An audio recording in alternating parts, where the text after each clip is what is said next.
Most people don't fail because they lack talent. They don't fail because they lack opportunity. They don't fail because they lack resources. Most people fail because they allow fear to make decisions for them. Fear of rejection, fear of failure, fear of looking stupid, fear of losing money, fear of disappointing people, fear of success. And today I want to ask you one simple question. What would you do if you weren't afraid at all? Because that question has the power to completely change your business, your relationships, your faith, and your future.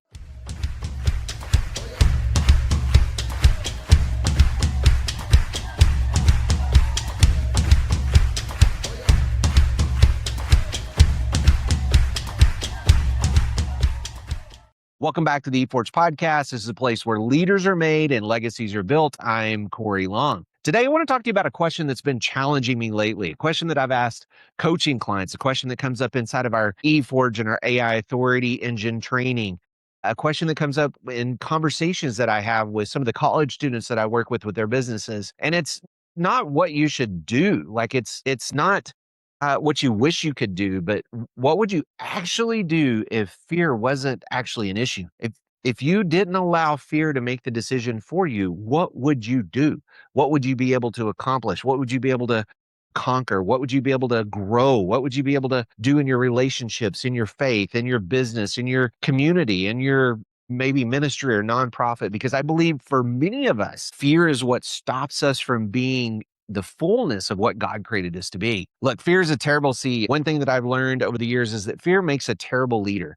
Fear can, it convinces us that safety is wisdom and waiting is strategy and comfort is calling. And the biggest breakthroughs that have happened in my life are on the other side of fear. It's the conversations that made me scared, or maybe the investments, or the big money that I had to spend, or the time that I invested in something, or maybe doing something really big, like in taking a big risk inside of our business that I just maybe didn't want to take. Even 12 years ago, when we stepped out of full-time ministry, that was a massive risk. Like, we could have failed. We could have fallen flat on our faces. We could have stopped being able to do the things that we felt like we were called to do by starting this business. And we had to get money and to get a loan to do the business. And then we started developing relationships with the vendors. And before long, we had credit with them, or we were just stacking up more and more debt. We lived off of credit cards for a while. We were trying to figure out, what does this look like? I took a risk and I invested in myself. And then I slowly grew that. And then I invested in people by hiring people. And then before long, we were launching into programs, and I was teaching people from stages. And I was speaking in Vegas to, 200 or 300 marketing students that I had. And then before long, we started teaching in eForge, and we added another 2,200 students to the 3,000 plus that I had taught before in other programs. And then now we've got eForge, where we teach business principles and activities to be able to grow your business as a Christian entrepreneur. We teach about buying businesses and taxes and finances, and how to make sure that you're reading your actual financial statements and other things that we need to do, those opportunities that are out there. And sometimes those opportunities don't make a lot of sense on paper. Sometimes there's a lot of risk and uncertainty that goes along with it, that fear that's there. And sometimes we literally let that fear make the decision for us. But I want to imagine right now, I want you to imagine something. If failure wasn't possible, if you knew that God could be with you, if you knew that no one would criticize you, if you knew that money wasn't an issue, if you knew that resources wasn't an issue, and there's no lack, there's no scarcity, what would you do? What would you do? What business would you start, or what ministry would you start, or what nonprofit would you start, or how would you spend your time, or what book would you write, or what podcast would you launch? What phone call would you make? What sell would you go for? How big of a deal would you actually go out there and push? Maybe you would forgive somebody for something that maybe they really hurt you. Would you finally pursue what God put on your heart years ago? That calling that maybe has been there for a very long time, but it's just been wrapped in fear.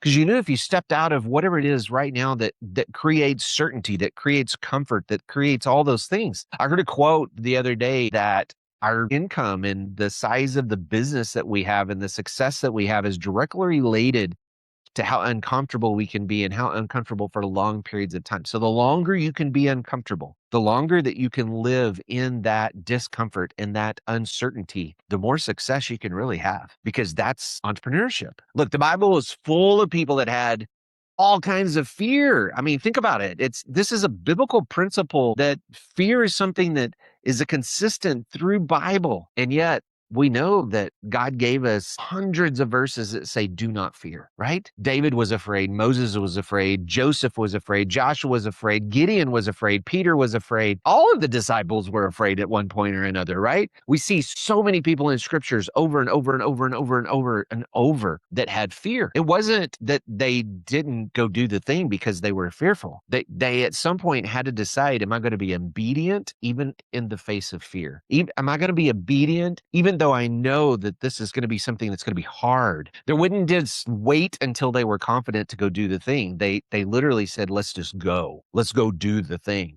You think about Peter after everything had happened, Jesus died, he came back, he saw them in the upper room.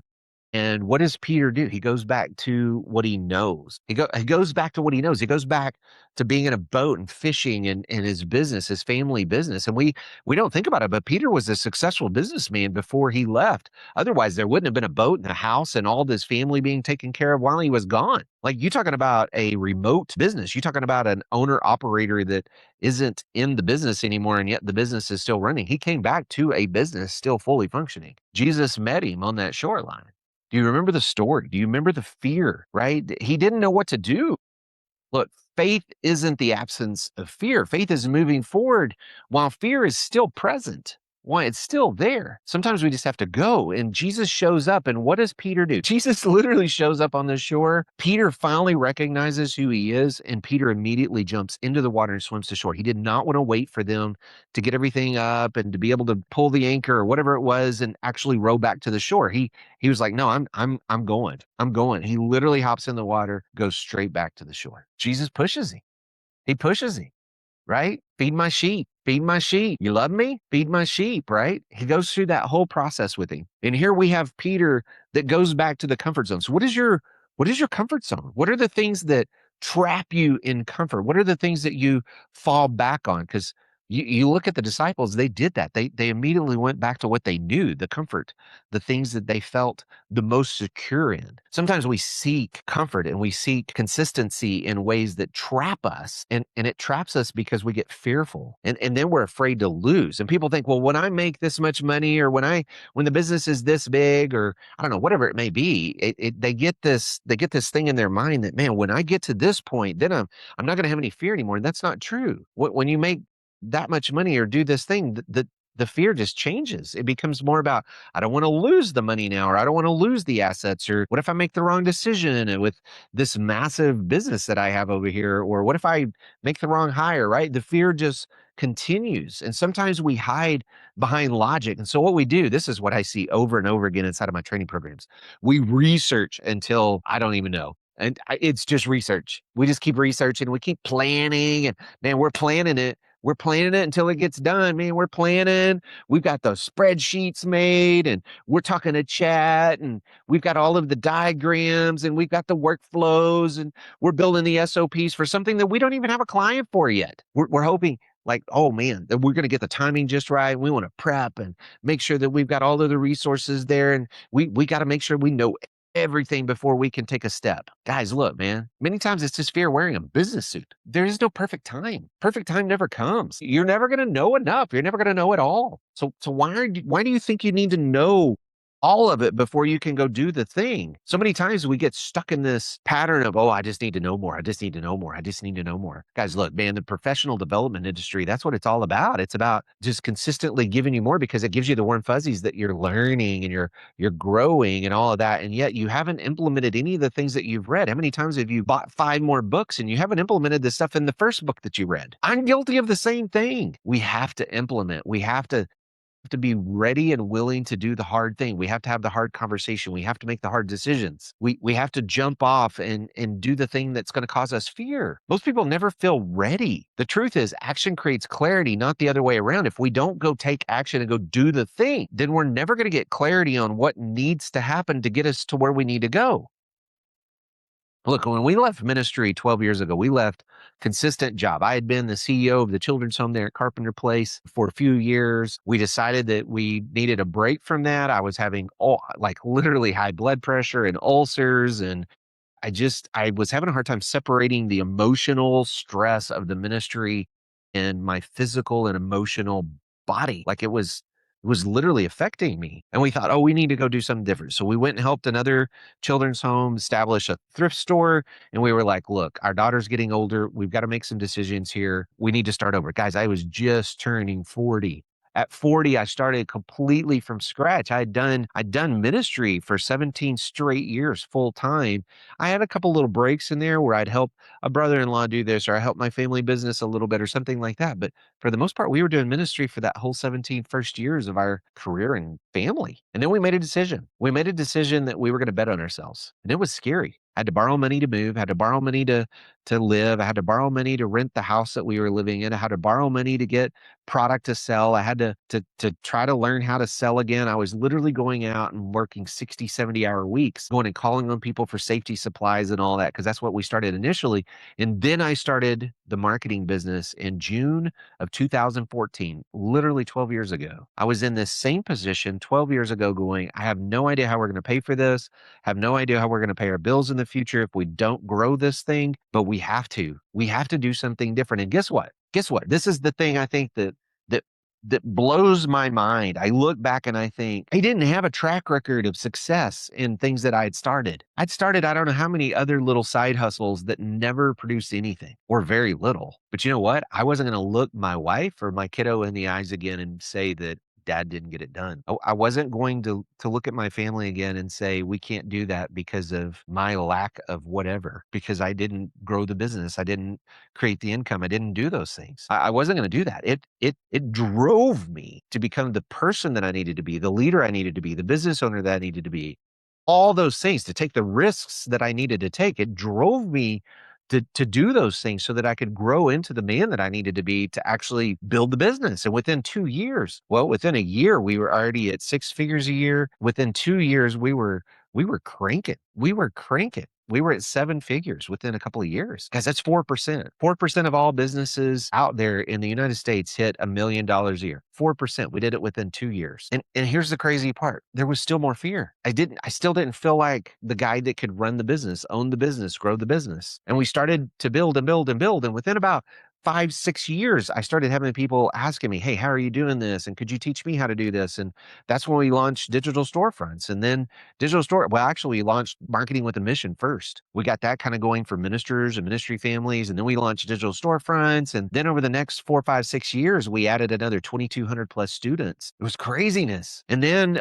about a year and a half ago, I launched eForge because I wanted something that was kind of more of a, hey, let's get a bunch of people together that are on the same path, that are Christian entrepreneurs that want to grow, want to thrive. They want to surround themselves with people that are doing the same thing, have the same goals, have the same everything, and move in the same direction. And we launched eForge. That's when this podcast started, not long after that. Then at the end of last year, at the end of 2015, I could see the writing on the wall. AI was going to change everything about marketing. It took us about a year and a half-ish to really feel confident in offering a service out of YRock to be able to say, we know how to do AI SEO. We know how to do geo, AEO, whatever you want to call it. There's a bazillion letters for it, but basically it's getting shown in AI and getting shown in Google across all of the different platforms. We're able to do that now. Not only are we able to do that, we're doing that for clients in ways that's unreal. And then in December, I launched AI Authority Engine, where I teach other marketers how to do the exact same thing. I teach them how to build businesses. So kind of crazy. And then we decided not too long ago to buy an RV park. We just bought an RV park. We literally leave. And by the time that you're listening to this, we will be in the park, closed on the park,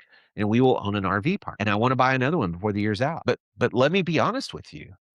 Guys, look, the last couple of years, there's been fear over and over and over and over and over again. There's been fear when I saw the changes with AI. How's that going to affect our business? How's that going to affect marketing? Are we going to be able to do it? Are we going to be able to figure out how to get ranked on AI? Are we going to be able to figure out how to take and wind down one program and wind up another program? Are we going to be able to grow eForge? And are we going to be able to bring enough revenue in to keep all of the families fed and all the employees that I have and do all of the things that we've been doing? And I just had to have faith. And you know what's crazy is I look at this and I look over the last year and a half and I see God's fingerprints all over it. Client shows up just the right time. Money comes in from some other resource. A partnership happens. Another business opportunity comes in, whatever it may be. And it's just fascinating how I look back and I see God's hand all over all of these different pieces of the puzzle. And every time I thought, are we going to be able to make payroll? Are we going to be able to take care of the bills that we have and pay the credit cards and buy this thing or do this, whatever it is, right? Every time I thought, are we going to be able to do this thing? We figured out another method. And all of a sudden, God opened doors. A client shows up, another opportunity hits, money shows up in the bank that we weren't expecting.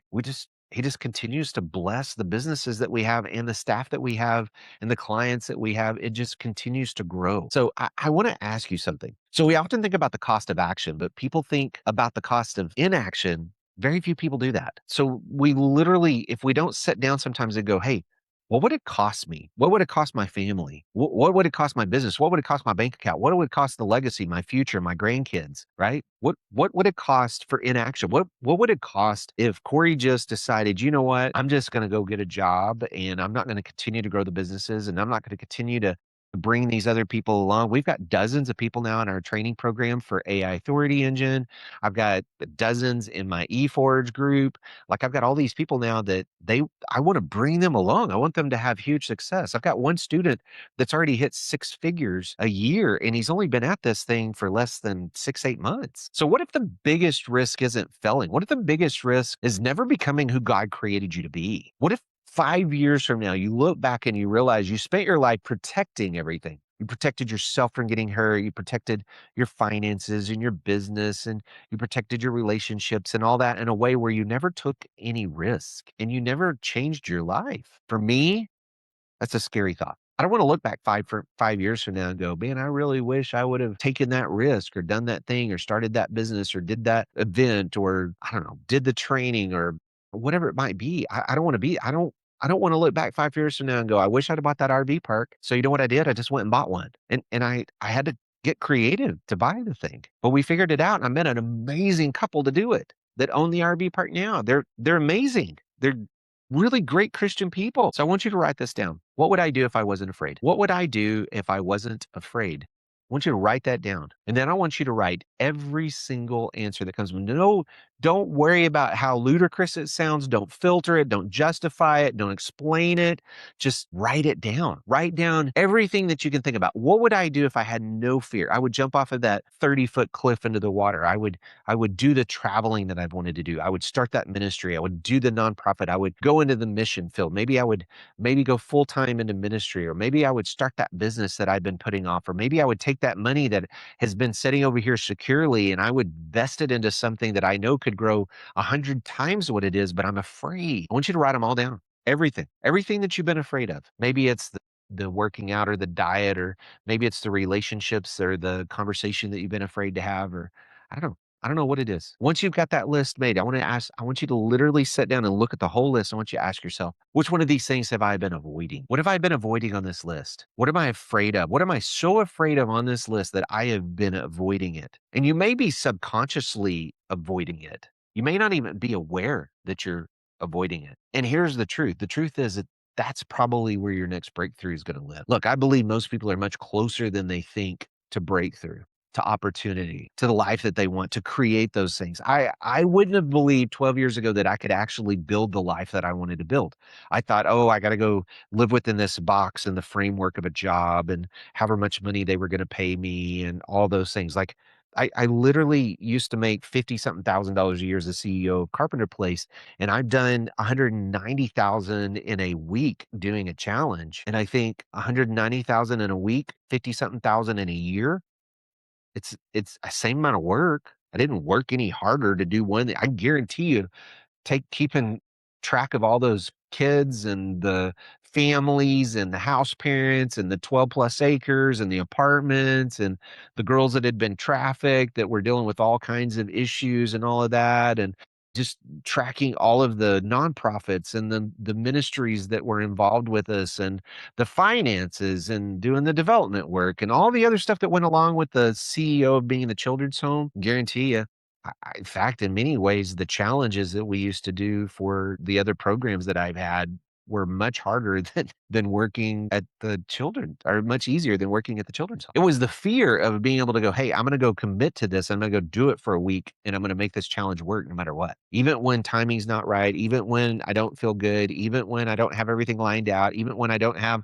all of this stuff built and everything created and all of that. Because here's the reality. You're closer to the person God created you to be when fear doesn't stand in your way. And the only way through it is to walk through it. Not because you're fearless, not because you don't have fear, but because your faith is bigger than your fear. The God that you serve controls it all. He controls it all. So why are you afraid? He's got you. He hasn't let me down yet. Every time we've stepped out in faith, every time that we've taken a risk, man, has there been some pain along the way? Absolutely. But he's always lifted us back out of that valley. He's always pointed us back to the mountain. He's always taken us through those times. There were times when he had to carry us because I just couldn't. I was worn out mentally, emotionally, spiritually, physically, and he had to do it. Look, if this eForge podcast, look, if this resonates with you, if you're thinking, man, that's me. I need to get fear out of the way. I need to go do the thing. Can I challenge you to do something? Can I challenge you right now to in the comments, no matter what,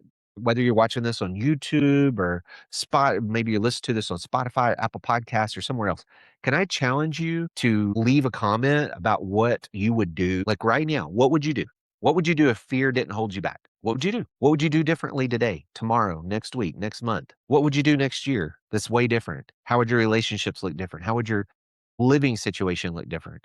How would the time that you have look different? How would the finances be handled differently? Who do you need to go talk to that maybe you've been fearful to go talk to? What business do you need to start? What ministry? Whatever. Leave in the comments. I would love to hear from you. I would love to hear, what is it right now that God has called you to do that you have allowed fear to keep you from doing? And then if this has encouraged you or made you think, I would love for you to share this podcast with somebody. Would you just hit the share button and send it to somebody else that needs to hear this right now? Maybe you know someone right now that's living in fear and they're not living out to their fullness that God's created them to be, right? If that's the case, go share this with somebody, please. And then leave that comment, because the life you've been praying for may be waiting on the other side of the fear that you've been avoiding. You've been avoiding. So no more, no more, no more avoiding, no more waiting, no more being scared. Today, we're going for it. Today we go all in. Today we send it. And until next time, keep building, keep growing, and keep forging, because look, God created you for more. And this is the forge where leaders are made and legacies are built.